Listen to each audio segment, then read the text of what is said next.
ಉಳಿಸಿಕೊಂಡು ಬಂದಂಥ ಈ ಧರ್ಮವನ್ನ ಉಳಿಸಿ ಮುಂದಿನ ಪೀಳಿಗೆ ಕೊಡುವಂಥ ಜವಾಬ್ದಾರಿ ಯಾರ ಹೆಗಲ ಮೇಲಿದೆ ಅಂದರೆ ಅದು ನಮ್ಮ ಹೆಗಲ ಮೇಲಿದೆ.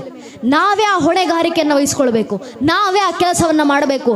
ಮತ್ತು ಒಂದಂತೂ ಸತ್ಯ, ಪೂಜ್ಯನಿಯರು ಮಾತಾಡ್ತಾ ಇರಬೇಕಾದ್ರೆ ಹೇಳಿದ್ರು, ಮನೆಯ ಒಂದೊಂದು ಮಗುವಿಗೂ ಸಂಸ್ಕಾರ ಕೊಡುವಂಥ ಅವಶ್ಯಕತೆ ಇದೆ. ದೇಶದಲ್ಲಿ ಸಂಸ್ಕಾರ ಬೆಳಿಬೇಕು. ಮತ್ತೊಮ್ಮೆ ಅಂತಹ ಸಂಸ್ಕಾರವನ್ನು ಮನೆಯಲ್ಲಿ ಮಕ್ಕಳಿಗೆ ಕೊಡುವಂಥ ಕಾರ್ಯ, ಧರ್ಮ ಉಳಿಸುವಂಥ ಕಾರ್ಯ ಯಾರಿಂದಾದರೂ ಸಾಧ್ಯ ಆದರೆ ಅದು ತಾಯಿಂದ್ರಿಂದ ಮಾತ್ರ ಸಾಧ್ಯ ಆಗೋದು. ಇನ್ಯಾರೂ ಮಾಡ್ಲಿಕ್ಕೆ ಸಾಧ್ಯ ಇಲ್ಲ.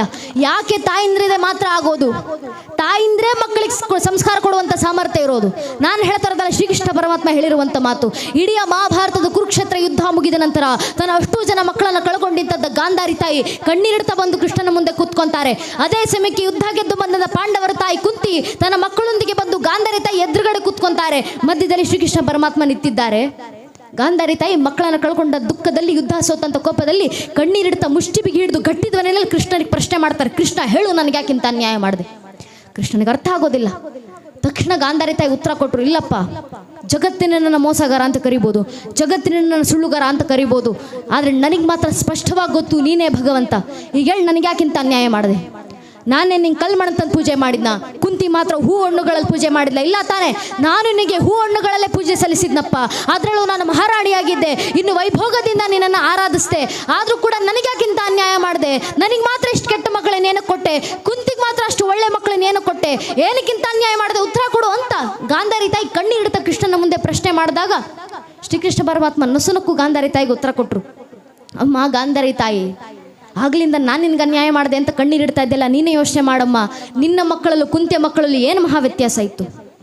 ನಿನ್ನ ಮಕ್ಕಳು ಕುಂತಿಯ ಮಕ್ಕಳು ಇಬ್ಬರು ಒಂದೇ ವಂಶಕ್ಕೆ ಸೇರಿದವರು, ನಿಮ್ಮಿಬ್ಬರು ಮಕ್ಕಳು ಕೂಡ ಒಂದೇ ಕುಲಕ್ಕೆ ಸೇರಿದವರು, ನಿಮ್ಮಿಬ್ಬರ ಮಕ್ಕಳಲ್ಲಿ ಹರಿತಾ ಇರುವಂಥ ರಕ್ತ ಒಂದೇ, ರಕ್ತವನ್ನು ಹಂಚ್ಕೊಂಡು ದುಡ್ದಂಥ ರಕ್ತ ಸಂಬಂಧಿಗಳು, ನಿಮ್ಮಿಬ್ಬರು ಮಕ್ಕಳನ್ನು ಆಡಿ ಬೆಳೆಸಿದಂಥ ಗುರು ಹಿರಿಯರು ಒಬ್ಬರೇ, ನಿಮ್ಮಿಬ್ಬರು ಮಕ್ಕಳು ಕಲಿತಂಥ ಪಾಠ ಒಂದೇ, ಅವರಿಗೆ ಪಾಠ ಕಲಿಸಿದಂಥ ಗುರುಗಳು ಕೃಪಾಚಾರ್ಯ ನಂತರ ದ್ರೋಣಾಚಾರ್ಯ ಒಬ್ಬರೇ, ಪಾಠ ಕಲಿತಂಥ ಗುರುಕುಲ ಒಂದೇ.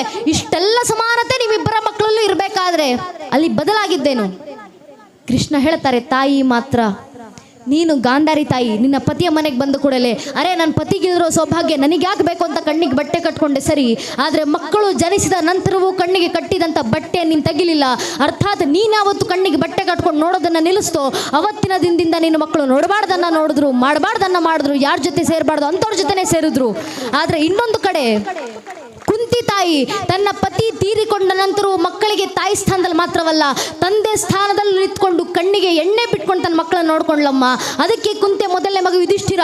ಬಹುಶಃ ಇವತ್ತಿಗೂ ಯುಧಿಷ್ಠಿರ ಅಂದರೆ ನಮಗೆ ನೆನಪಾಗ್ತಾರೋ ಇಲ್ವೋ, ಆದರೆ ಧರ್ಮರಾಯ ಅಂದ ಕೂಡಲೇ ನೆನಪಾಗ್ತಾರೆ. ಅಂದರೆ ಪುಣ್ಯಾತ್ಮ ನಡೆದಂಥ ಹಾದಿ ಎಷ್ಟು ಪವಿತ್ರವಾದದ್ದು, ಧರ್ಮದಿಂದಲೇ ಹೆಸರುವಾಸಿ ಆದರೂ ಅದಕ್ಕೆ ಅವರ ಹಿಂದೆ ಬಂದಂಥ ತಮ್ಮಂದಿರು ಅದೇ ಶ್ರೇಷ್ಠ ಹಾದಿನಲ್ಲಿ ಬೆಳೆದು ಬಂದರು ಅಂತ ಒಬ್ಬ ತಾಯಿ ತಂದಂಥ ವ್ಯತ್ಯಾಸ ನೋಡಿ. ಶ್ರೀಕೃಷ್ಣ ಪರಮಾತ್ಮ ಮಹಾಭಾರತದಲ್ಲಿ ನಮ್ಗೆ ನೀಡೋದಂಥ ಅದ್ಭುತ ದೃಷ್ಟಾಂತ.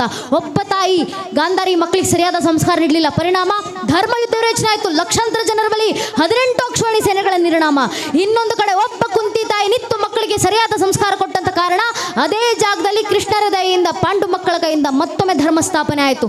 ಈ ಉದಾಹರಣೆ ಬಹಳ ಹಿಂದೆ ಬೇಡ ನನ್ನ ನೆಚ್ಚಿನ ಬಂಧುಗಳೇ, ಇದೇ ಒಂದಿಷ್ಟು ಶತಮಾನಗಳ ಹಿಂದೆ